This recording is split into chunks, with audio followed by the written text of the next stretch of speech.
Have you ever wondered what happens when the person who's supposed to protect your family becomes its biggest threat? When my father lay dying in a hospital bed, my stepmother Margaret blocked me from saying goodbye, claiming only immediate family was allowed in. 1 week later, at his will reading, she stood at the door of a glass conference room with 12 witnesses watching and announced I wasn't welcome because this meeting is only for heirs named in the will. The smirk on her face said she'd won everything: my father's $3.2 million estate, his business legacy, and the power to erase me completely. But what Margaret didn't know was that my father had prepared for this moment 2 years earlier, leaving me something that would expose her deception to everyone in that room. Before we continue, please take a moment to like and subscribe, but only if this story truly resonates with you. I'd love to know where you're watching from and what time it is in your part of the world. My name is Olivia Davidson, 32 years old, and this is the story of how I learned that sometimes the quietest response carries the most power. Growing up, I never measured success the way Margaret and her children did. While my stepbrother Bradley climbed the investment banking ladder, pulling in $400,000 a year by age 28, I chose to become an art therapist. My annual salary of $45,000 barely covered my studio apartment in Queens, but every day I helped traumatized children express what words couldn't capture. Margaret never missed an opportunity to remind me of this failure. At family dinners, she'd gesture around their Westchester mansion and say, "This is what real careers build, Olivia. Your father worked himself to the bone so you could play with crayons?" My father, Robert Davidson, saw it differently. He'd built his logistics company from nothing into a multi-million-dollar operation, but he understood value beyond numbers. Some investments mature in hearts, not portfolios, he'd tell me privately after Margaret's lectures. What you do for those kids matters more than Bradley's derivatives ever will. But Margaret had already begun her campaign to position me as the family disappointment. The contrast became sharper at every gathering. Jessica, Margaret's daughter, worked at her mother's marketing firm, a senior consultant position created specifically for her. She'd never landed a single client independently, but Margaret praised her business acumen constantly. Meanwhile, my work with survivors of abuse was dismissed as noble but impractical. Margaret once introduced me to her country club friends as Robert's daughter who does crafts with children. Isn't that sweet? What hurt most wasn't the dismissal of my career, but watching my father grow quieter at these moments. He'd squeeze my hand under the table, a silent apology for not confronting his wife publicly. I didn't know then that he was documenting every slight, every deliberate exclusion, building a case that would matter when I needed it most.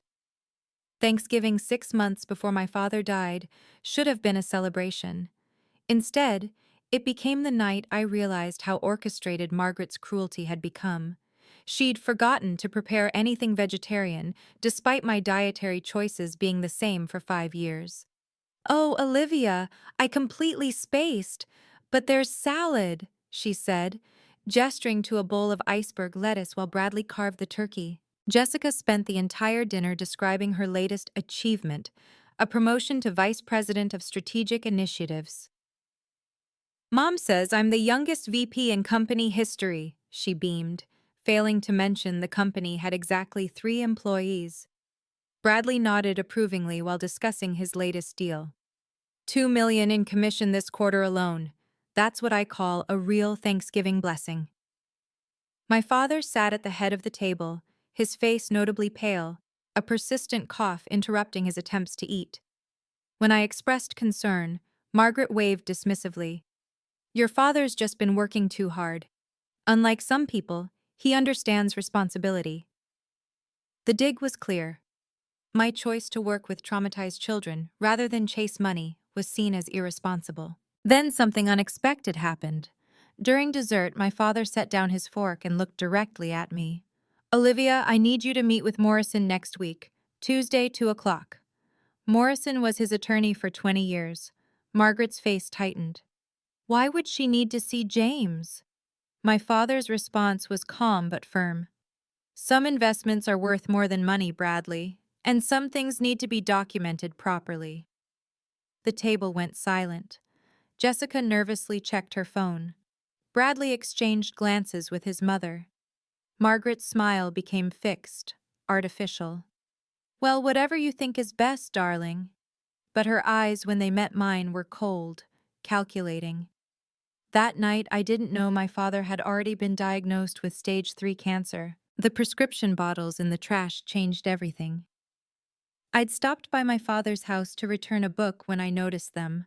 Powerful painkillers, oncology medications, drugs I recognized from my work with terminally ill children.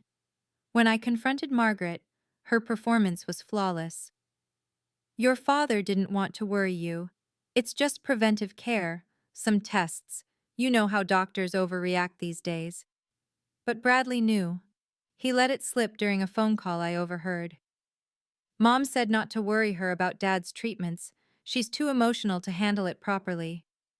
Too emotional. The woman who'd held crying children through chemotherapy was apparently too fragile to know her father was fighting cancer. I called my father's physician directly. I'm sorry, Ms. Davidson, but I can only discuss your father's condition with authorized family members. The receptionist's tone was apologetic but firm. Mrs. Margaret Davidson is listed as his primary contact and medical proxy. When had that happened? My father had always been meticulous about keeping me informed of important decisions. The pieces fell into place slowly. Margaret scheduling all his appointments for times when I was working. The family meetings I mysteriously wasn't invited to because they were just about finances. The way she'd started answering his phone, screening his calls. Your father needs rest, not visitors, she'd say when I tried to stop by. 3 weeks after that Thanksgiving, I discovered the truth through my father's assistant, who whispered it during a chance encounter at a coffee shop. Stage 3 pancreatic cancer, diagnosed 4 months ago. I thought you knew. 4 months. While I'd been deliberately kept in the dark, Margaret had been making preparations. The call that would come at 2 a.m. 3 weeks later shouldn't have been a surprise, but somehow it still destroyed me. The phone rang at 2:47 a.m., jolting me from restless sleep. Ms. Davidson, this is St. Mary's Hospital. Your father has been admitted in critical condition. You should come immediately. I threw on clothes, my hands shaking as I grabbed my keys. The 45-minute drive felt like hours, every red light an eternity while my father lay dying without me. The ICU's fluorescent lights were harsh, unforgiving. I could see him through the glass, tubes, machines, the rhythmic beep of monitors. But when I tried to enter, a nurse blocked my path. I'm sorry, but you're not on the approved visitor list. My legs nearly buckled. That's my father. I'm his daughter. His actual daughter. The nurse consulted her tablet, sympathy flickering across her face. Mrs. Margaret Davidson specified immediate family only, herself and her 2 children, Bradley and Jessica. Through the window, I watched Margaret sitting beside my father's bed, holding his hand, playing the devoted wife while his biological daughter stood helpless in the hallway. He keeps calling for someone, the nurse whispered, glancing around nervously. Olivia, is that you? My heart shattered. Even sedated, even dying, my father was calling for me. But Margaret had built her wall perfectly. Hospital security stood nearby, ready to enforce the visitor restrictions. I pressed my palm against the glass, watching the machines breathe for him.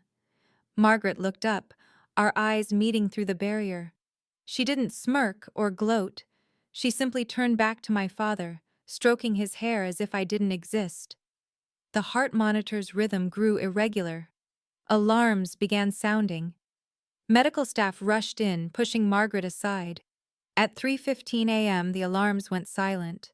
The doctor emerged, his face grave. My father was gone, and I never got to say goodbye. Time of death, 3:15 a.m., the doctor announced to the hallway. Margaret emerged from the room, tears perfectly timed, and collapsed into Bradley's arms. He's gone. Your father is gone. Jessica filmed her mother's grief, already crafting the narrative for social media. Not one of them looked at me standing 10 feet away. My father's actual daughter, forbidden from his final moments. I tried once more to enter the room. Please, I just need to see him. Just for a moment. Margaret's tears stopped instantly. Security! This woman is disrupting our family's grief. Please escort her out. The guard approached apologetically. Ma'am, I'm going to have to ask you to leave. That's my father. The words came out broken, desperate. Margaret's voice cut through cold and clear. Your father made his wishes clear about who he wanted with him. Respect his final moments with his real family. Real family. As if 28 years of being his daughter meant nothing. The security guard guided me toward the elevator. Behind us, I heard Margaret instructing the nurse. No one else is to see him. We need privacy to grieve. But as the elevator doors began closing, a different nurse, the one who'd whispered to me earlier, slipped something into my hand. It was my father's handkerchief, the one with his initials that he always carried. He was holding this, she said quietly. Keep it. That small act of kindness broke me. I sat in my car in the hospital parking lot until dawn, clutching that handkerchief, breathing in the faint scent of his cologne. Margaret had stolen his last words, his final breath, his goodbye. But she couldn't steal the 28 years of love that came before, though God knows she would try. 300 people attended my father's funeral, filling Riverside Memorial Chapel to capacity. Margaret had orchestrated every detail to erase me from his life story. The slideshow running on loop showed Robert Davidson with his loving family. Hundreds of photos of Margaret, Bradley, and Jessica. Not a single image included me. 28 years deleted in a PowerPoint presentation. She'd seated me in the third row, behind business associates and casual acquaintances. When I tried to move to the family section, an usher stopped me. Mrs. Davidson arranged the seating personally. I watched Bradley deliver a eulogy about the man who became my real father, while Margaret dabbed her eyes with precision timing. Jessica read a poem about blended families and chosen love. No one asked his biological daughter to speak. When I stood to approach the microphone anyway, Margaret signaled to the funeral director, who smoothly announced a musical interlude. The rejection was public, deliberate, witnessed by everyone who'd known my father. Some looked away embarrassed, others whispered among themselves. But then James Morrison appeared at my elbow. My father's attorney for 2 decades leaned close enough to whisper, "Your father left specific instructions.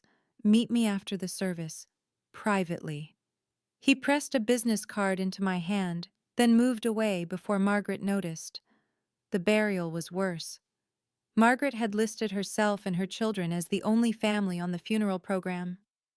She stood graveside accepting condolences as the grieving widow, while I was pushed to the periphery with distant cousins and employees. But I noticed something.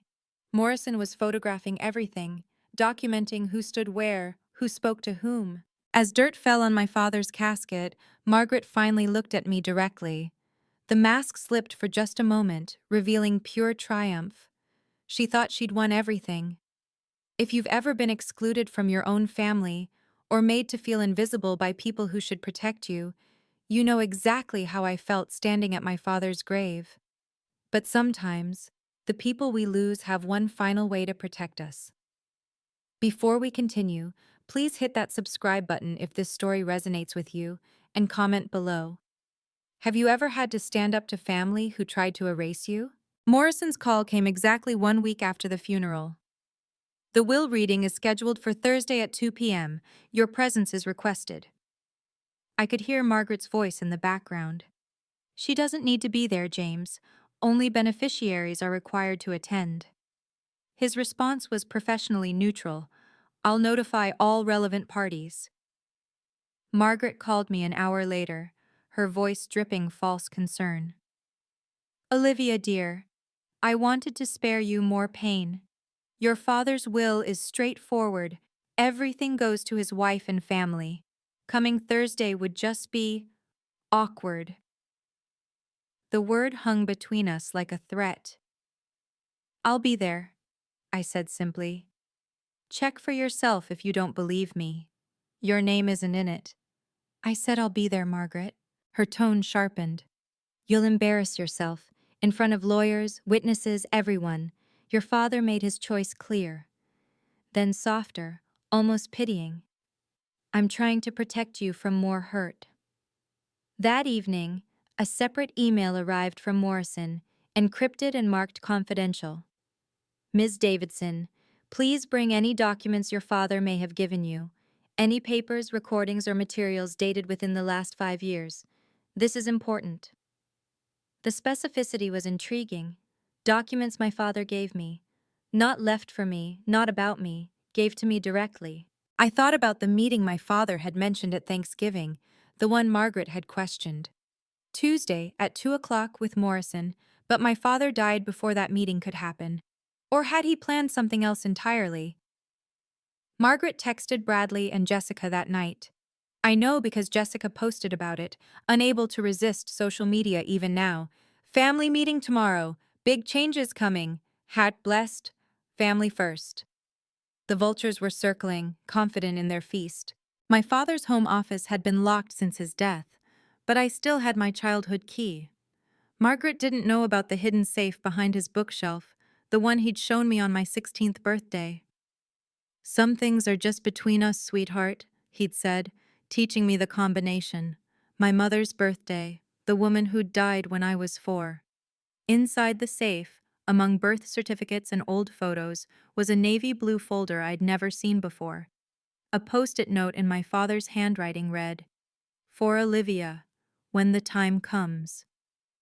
My hands trembled as I opened it. Legal documents, notarized and dated 2 years ago.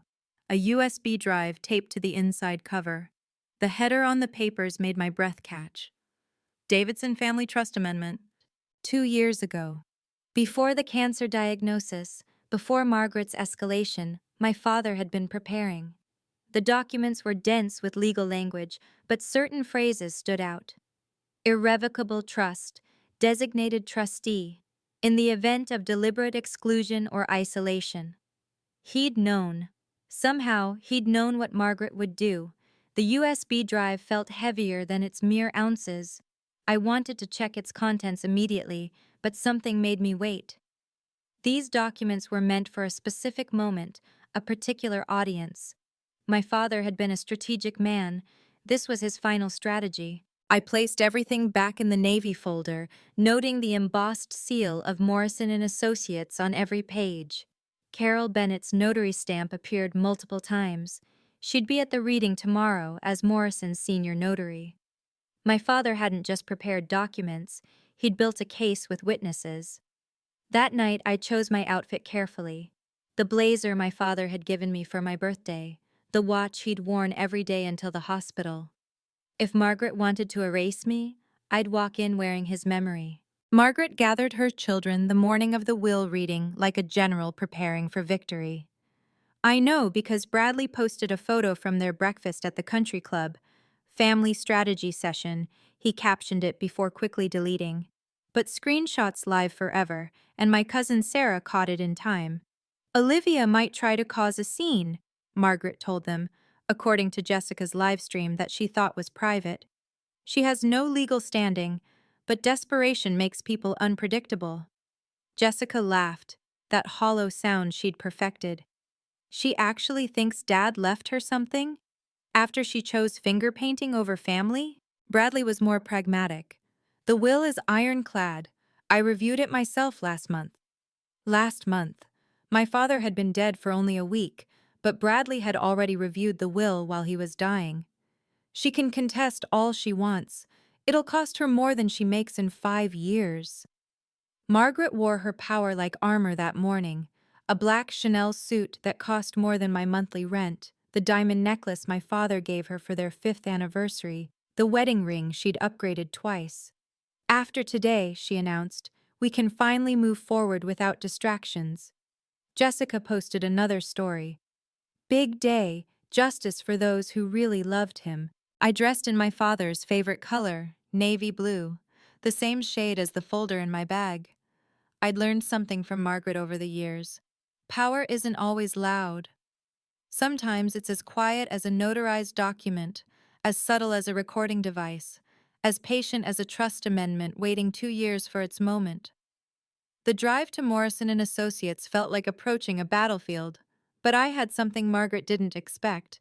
My father's voice, captured in digital clarity, explaining everything. Morrison and Associates occupied the entire 15th floor of a Manhattan high-rise, its floor-to-ceiling windows offering views of Central Park. The conference room Margaret had chosen was deliberately intimidating, glass walls ensuring everyone in the office could witness what she assumed would be my humiliation. 12 people had already gathered inside: Morrison, 2 associate lawyers, Carol Bennett and another notary, Margaret's personal attorney, 2 witnesses from my father's company, and of course, Margaret's family holding court at the mahogany table. Security cameras recorded from multiple angles. Morrison's firm took documentation seriously. The conference room's acoustics carried voices clearly. Every word would be captured, transcribed, part of the permanent record. Margaret had chosen this fishbowl setting to make my exclusion as public as possible. She didn't realize she'd created the perfect theater for truth. Carol Bennett looked up as I approached, and something flickered across her face. Recognition, maybe even relief. She'd been with Morrison's firm for 15 years, had notarized hundreds of my father's documents. Today she held 2 separate folders on the table before her, not one. 2. Morrison himself sat at the head of the table, his expression professionally neutral but his eyes alert. He'd worn his courtroom suit, I noticed, the charcoal gray he reserved for his most important cases. A legal pad lay before him, already filled with notes in his precise handwriting. Whatever was about to happen, he'd prepared extensively. Margaret held court at the opposite end, flanked by Bradley and Jessica like corporate bodyguards. She'd positioned herself as the meeting's focal point, the grieving widow ready to receive her due.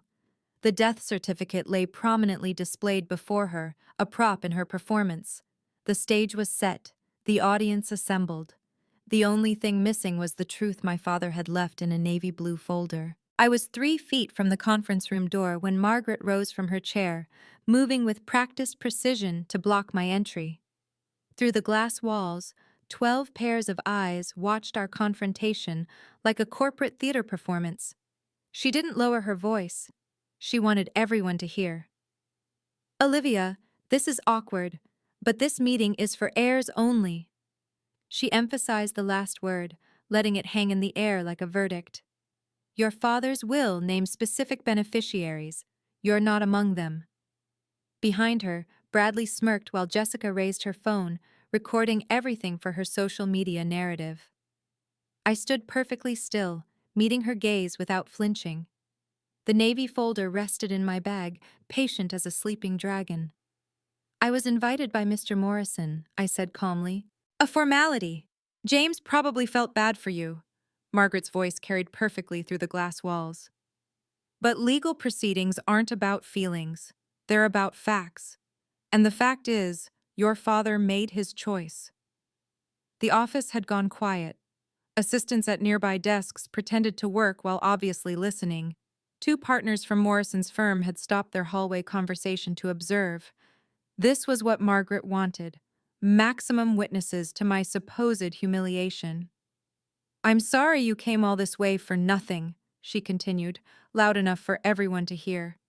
"Perhaps you should have focused more on being a real daughter instead of playing with troubled children. Your father valued success, Olivia, not hobbies." Morrison stood up inside the conference room, his movement drawing everyone's attention. Carol Bennett was already reaching for her second folder. But I didn't react, didn't argue, didn't give Margaret the emotional response she craved. Instead, I simply reached into my bag and withdrew the navy folder my father had left for this exact moment. Margaret's performance escalated when she saw I wasn't leaving. "Everyone, I apologize for this disruption," she announced to the room, her voice carrying through the glass. "Olivia has always had difficulty accepting reality. Her father tried to tell her, Success isn't measured in finger paintings and feel-good sessions. It's measured in real accomplishments, real contributions to a legacy. Bradley joined in, his investment banker voice cutting through. This is a business matter, Olivia, not a charity case. Dad understood that, even if you never did. The dad stung. My father, reduced to his claim. Your little art projects, Margaret continued. They're sweet, really, but they won't pay for lawyers when you try to contest this will. And you will try, won't you? Because you've never understood that love doesn't automatically mean money. Several people in the office had stopped pretending to work, openly watching now. Jessica added her contribution. Some of us built real futures, while others played with crayons. Guess which one Daddy respected? She emphasized Daddy like twisting a knife, claiming an intimacy with my father that had never existed. The witnesses inside the conference room shifted uncomfortably. One of my father's longtime employees looked away. Morrison's jaw tightened almost imperceptibly. But I remained silent, letting Margaret's cruelty fill the space, letting everyone hear exactly who she was. Robert knew who deserved his legacy, Margaret declared, her finale approaching. He knew who truly stood by him, who understood his values, who built something meaningful with their lives. And sweetheart, she leaned closer. It wasn't the girl who chose welfare work over wealth. That's when I pulled out the Navy folder completely, holding it where everyone could see.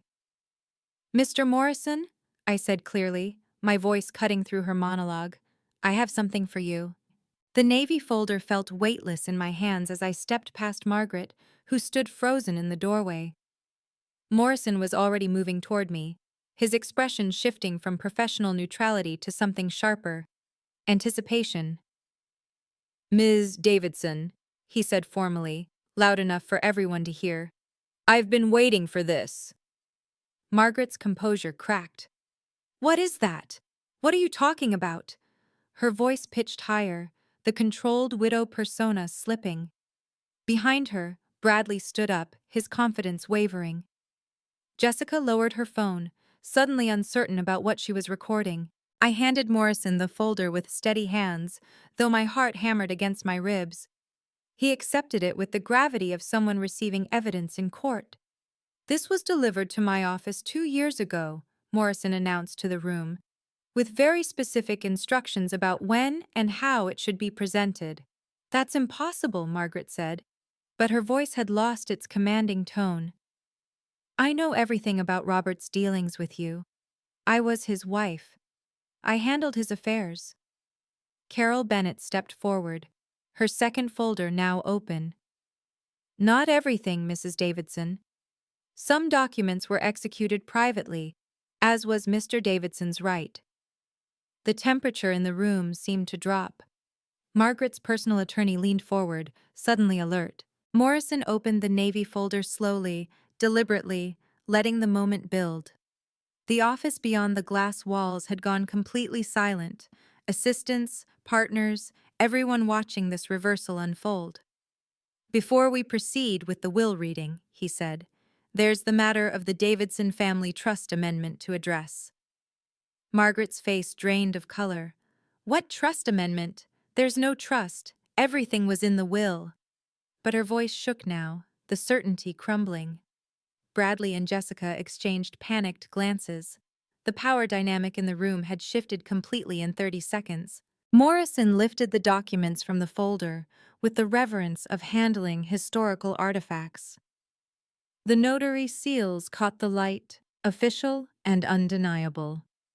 The Davidson Family Trust Amendment, he read aloud, executed January 15th, 2 years ago, properly witnessed and notarized by Carol Bennett of this firm. Every word fell like a hammer strike in the silent room. Margaret's hands gripped the conference table. That's impossible. I would have known. I handled all of Robert's legal matters.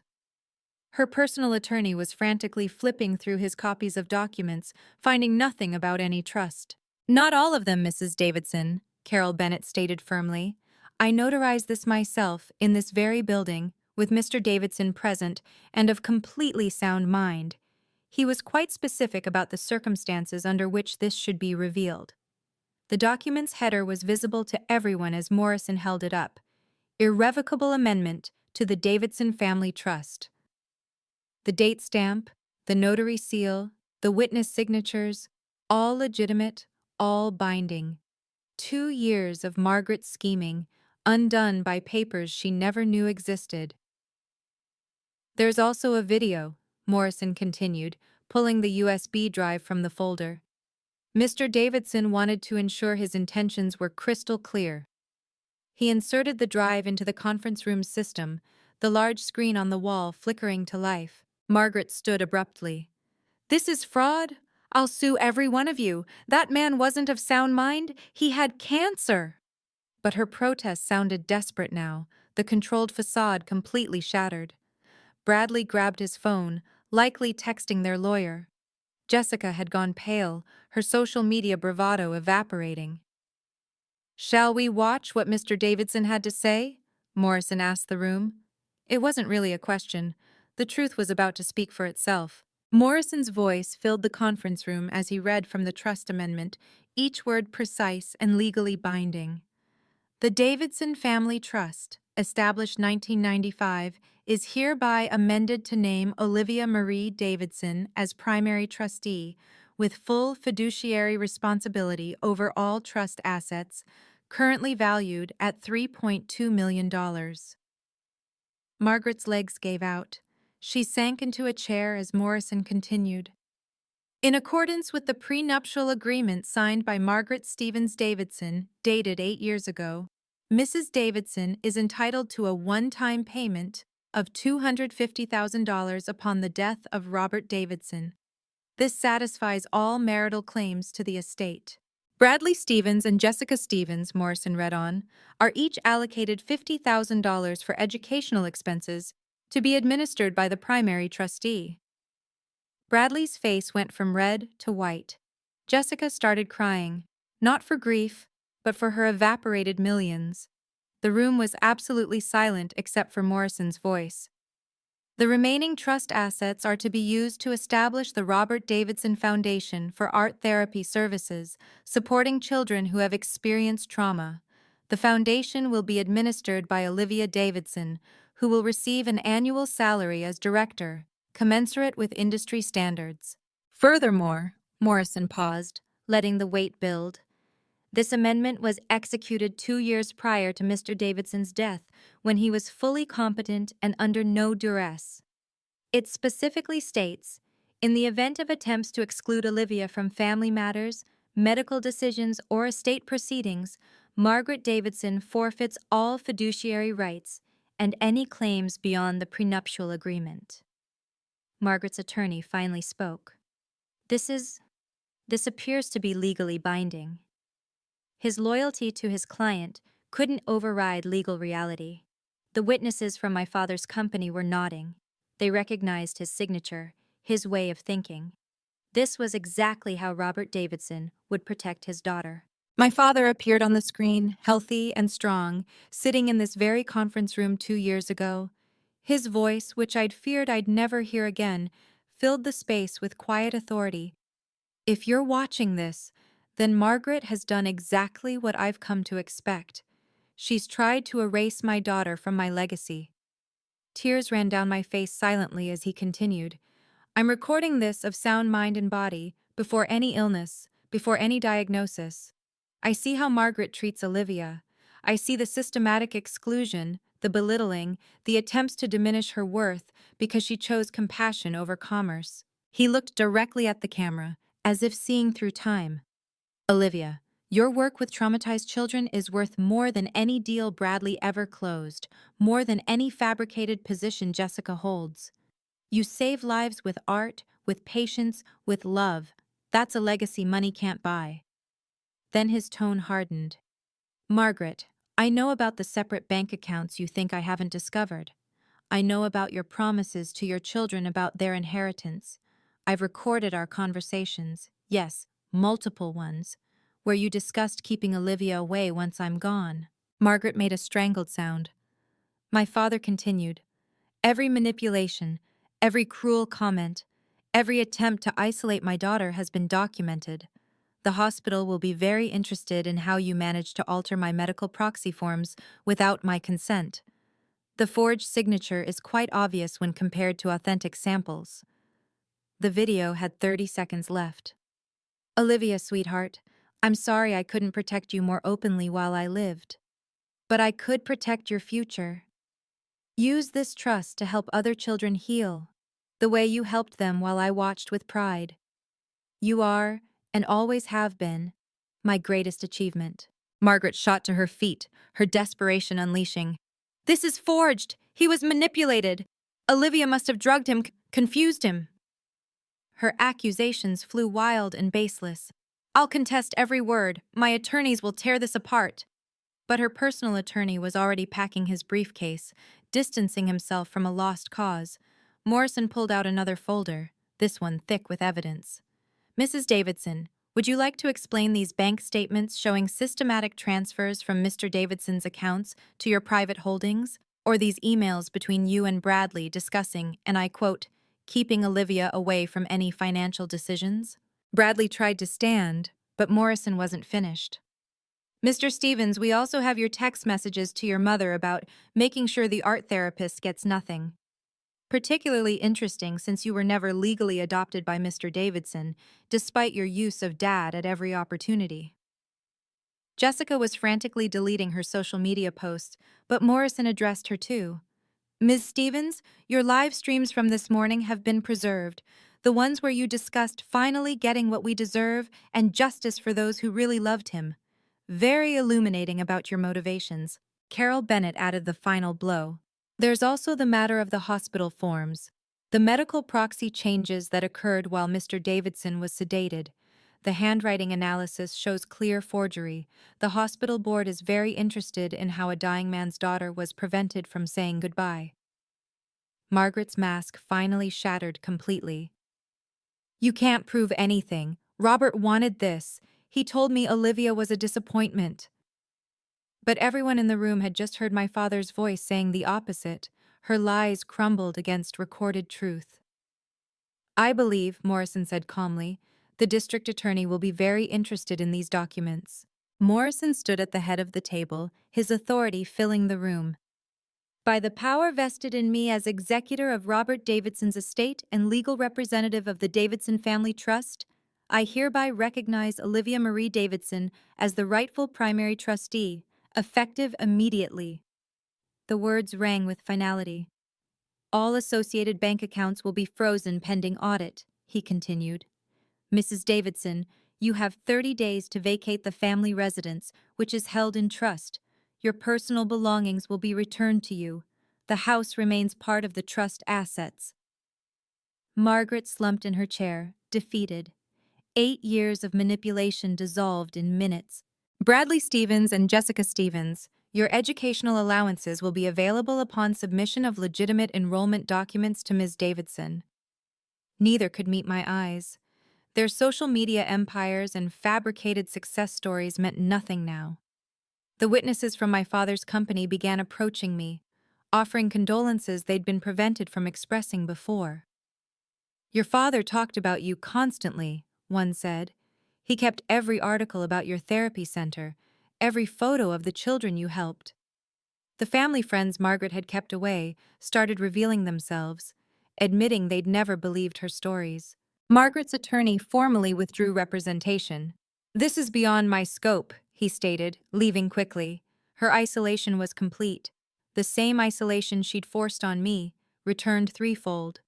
Bradley and Jessica sat frozen, their mother's promises of millions evaporated, their futures suddenly uncertain.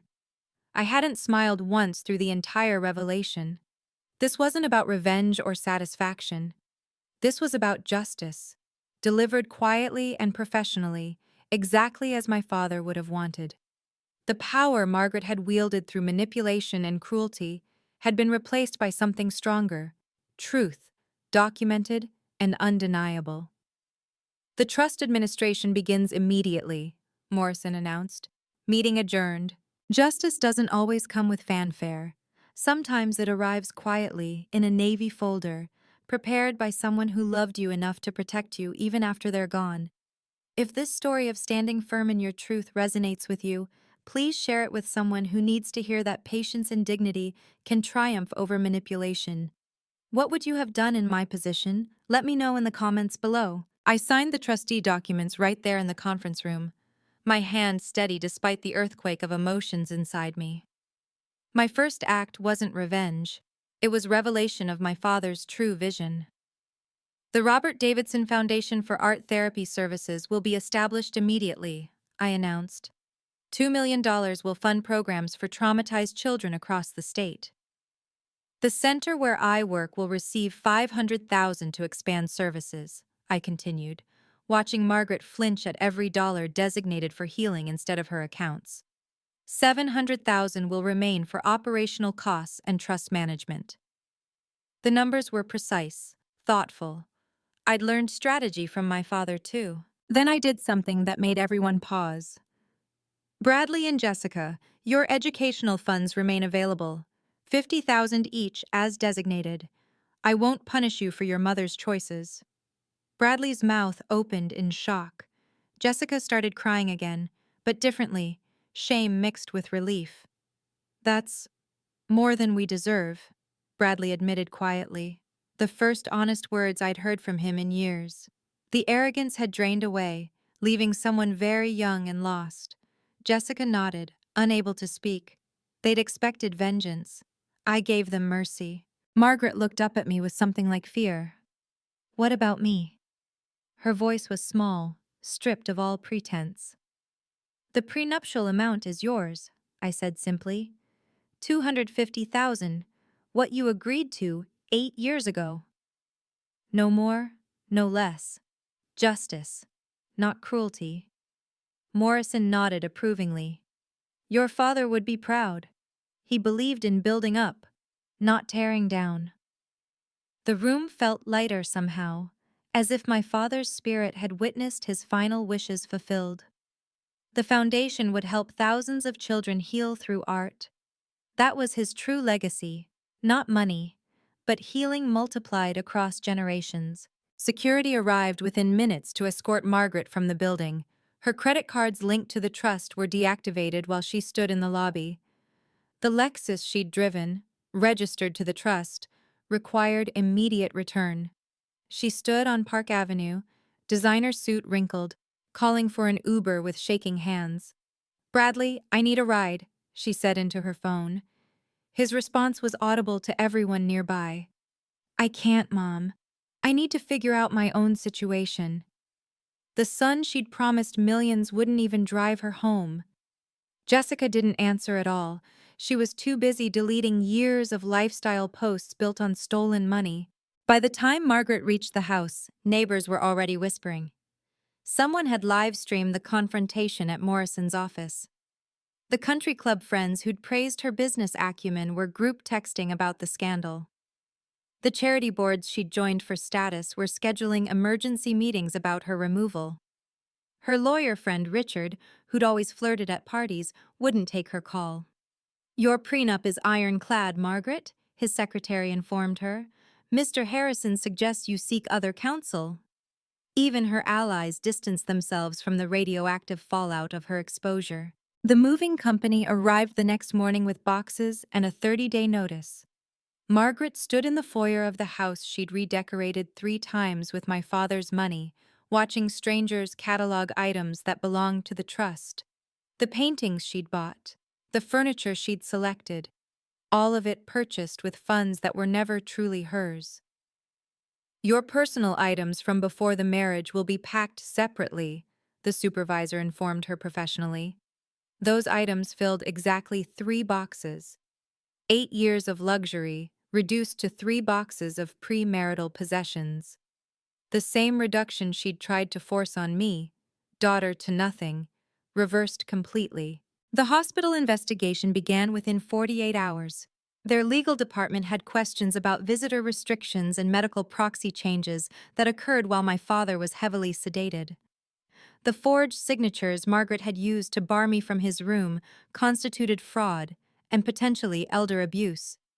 The head of patient advocacy called me personally to apologize. Your father asked for you repeatedly in his final hours, she confirmed, reading from the nurse's notes. The staff was troubled by the restrictions but felt bound by the paperwork. Each word validated what I'd suspected. My father had wanted me there, had called for me while Margaret played gatekeeper to his death. I chose not to pursue criminal charges, despite Morrison's encouragement. I want accountability, not a circus, I told him. The media had already picked up the story. Stepmother blocks daughter from dying father, loses everything. But I declined every interview request. This wasn't entertainment. It was my father's life, my loss, my truth. Margaret faced consequences anyway. The hospital banned her from their premises. Her employer launched an internal investigation after learning about the fraud. She'd used company resources to research forging documents. Within 2 weeks, she was terminated for ethics violations. The dominoes fell steadily, naturally, without my intervention. Bradley's firm suggested a transfer to their Dallas office, a lateral move that everyone recognized as exile. His reputation as a rising star dimmed once colleagues learned about his eager participation in defrauding his stepfather's daughter. Jessica's law school application was quietly withdrawn after the admissions board raised questions about her character. The truth had its own momentum. I didn't need to push. I just needed to stand back and let consequences flow from actions, exactly as my father had predicted they would. Within 3 weeks, Margaret's carefully constructed social empire collapsed entirely. The country club revoked her membership after reviewing her financial situation. The charity boards she'd joined for prestige quietly requested her resignation. The women who'd lunched with her every Wednesday suddenly had scheduling conflicts. Social exile, swift and complete. My father's business partners reached out with stories Margaret had hidden. Robert talked about you constantly, his CFO told me. He kept a photo of you with the kids from your therapy center on his desk. Margaret would turn it face down during meetings, but he'd always set it right back up. They donated generously to the foundation, honoring the man they'd actually known versus Margaret's fabrication. Bradley's transfer to Dallas became permanent. His Instagram, once filled with Manhattan power lunches and investment banking glamour, went dark. A colleague told me he'd been assigned to back-office operations. No client contact, no commission opportunities. The golden boy who'd called my father Dad while scheming against me was learning what actual work meant. Jessica's influencer career evaporated overnight. Brands dropped their partnerships. Her followers, who'd enjoyed her luxury lifestyle content, turned vicious when they learned it was built on a dying man's stolen money. She deleted all her accounts and enrolled in community college, paid for with her own retail job earnings, not trust funds. The ripple effects reached people I hadn't expected. 3 other families came forward with similar stories about Margaret from her previous job. Elderly clients whose children had been mysteriously excluded from meetings. A pattern emerged that vindicated my father's precautions.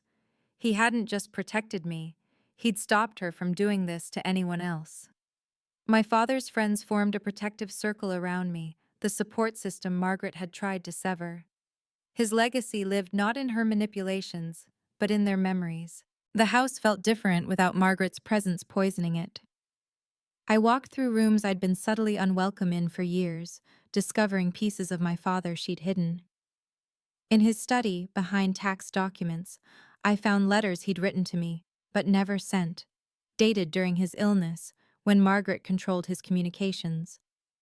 My dearest Olivia, one began, if you're reading this, then Morrison did his job. I'm sorry I couldn't fight her more openly. Every time I tried, she threatened to use my illness to declare me incompetent. So I fought quietly, documenting everything, preparing for this moment. His handwriting, shaky from medication but determined, filled pages with love and strategy. In his closet, I found the album Margaret had hidden, photos of my mother, of me growing up, of every art show and graduation she'd claimed he was too busy to attend. He'd been there, in the background, taking pictures Margaret never knew existed. On the back of one from my therapy center's opening, proudest day of my life. The most precious discovery was a voice recorder in his bedside drawer. Hours of messages meant for me, recorded during his final months. Olivia, it's Tuesday, 3 a.m. Margaret's asleep. I wanted to tell you about the time you painted that butterfly at age 4. His voice, weak but warm, sharing memories Margaret couldn't steal.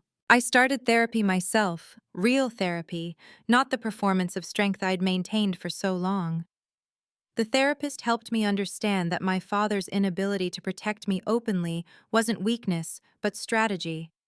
He'd played a longer game, ensuring permanent protection rather than temporary intervention. Grief and relief tangled together as I healed. I'd lost my father twice, once to Margaret's manipulations, then to death. But I'd found him again in these hidden treasures, his love preserved in paper and voice.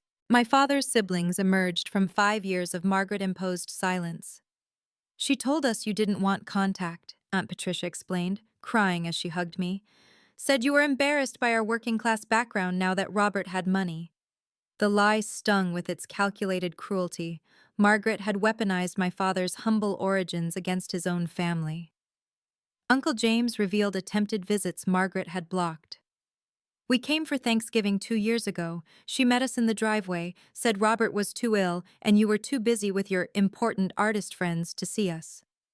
They'd driven 4 hours only to be turned away at the gate of the house where they'd once been welcome. My grandmother's best friend, Dorothy, now 91, called from Florida. Your father phoned me every Sunday until Margaret changed his number. He worried about you constantly, sweet girl. Said Margaret was poisoning you against him slowly. The calls I'd never received, the relationship severed, all part of Margaret's isolation campaign. We organized a proper memorial for my father. 200 people came. His real friends, employees who'd respected him, families whose children I'd helped through therapy. This time, the slideshow included everyone, his siblings, my mother, me at every age. The eulogy came from Uncle James, who'd known him since childhood, not from Bradley's performed grief. Jessica sent a letter through Morrison's office. I'm sorry, filled 2 pages, along with admissions about her mother's schemes she'd witnessed. I didn't respond, but I didn't burn it either. Bradley sent nothing, his silence its own form of acknowledgement. Some bridges, once burned, couldn't be rebuilt with apologies. The family Margaret had tried to erase surrounded me with love my father would have wanted me to feel. His death had broken her spell over all of us. 6 months after the will reading, I'd learned to set boundaries with the grace my father had shown in his final plans. When Margaret sent a letter through her new lawyer requesting consideration of circumstances, I responded through Morrison. I wish you healing, but I won't be part of your journey. Forgiveness didn't mean access to my life. Bradley reached out once, a carefully worded email about moving forward and learning from mistakes. I acknowledged it with 2 sentences. Thank you for writing. I hope you find peace. No door opened, no invitation extended. His choices had consequences that apologies couldn't erase. The hardest boundary was with well-meaning people who thought I should be the bigger person and reconcile. She's lost everything, a distant cousin argued. Isn't that punishment enough? But boundaries weren't about punishment. They were about protection. My father had taught me that through his trust amendment. Some people, once they'd shown you who they were, shouldn't get second chances to hurt you. I returned to dating after 2 years of solitude, but with new awareness. Red flags I might have ignored before, someone dismissive of my career, anyone who joked about my inheritance, people who pushed against clearly stated boundaries, became immediate deal breakers. My father's money hadn't made me suspicious. Margaret's betrayal had made me wise. The therapy center created a program specifically for children dealing with family betrayal and grief. We called it the Butterfly Project, transformation through art. Every child who learned to express their pain through creation instead of destruction was a victory my father would have celebrated. Your boundaries are your inheritance too, my therapist observed. Your father didn't just leave you money, He left you permission to protect yourself. She was right. The trust fund was valuable, but the trust in my own judgment was priceless. The Robert Davidson Foundation helped 500 children in its first year. Each child who learned to paint their trauma instead of carrying it silently was my father's legacy breathing in the world. The second therapy center opened in the neighborhood where my father grew up, bringing healing full circle to the community that had shaped him. I wrote a book called When Love Means Letting Go, about setting boundaries with family members who harm us. It wasn't about Margaret specifically, but about the patterns that allow manipulation to flourish in families.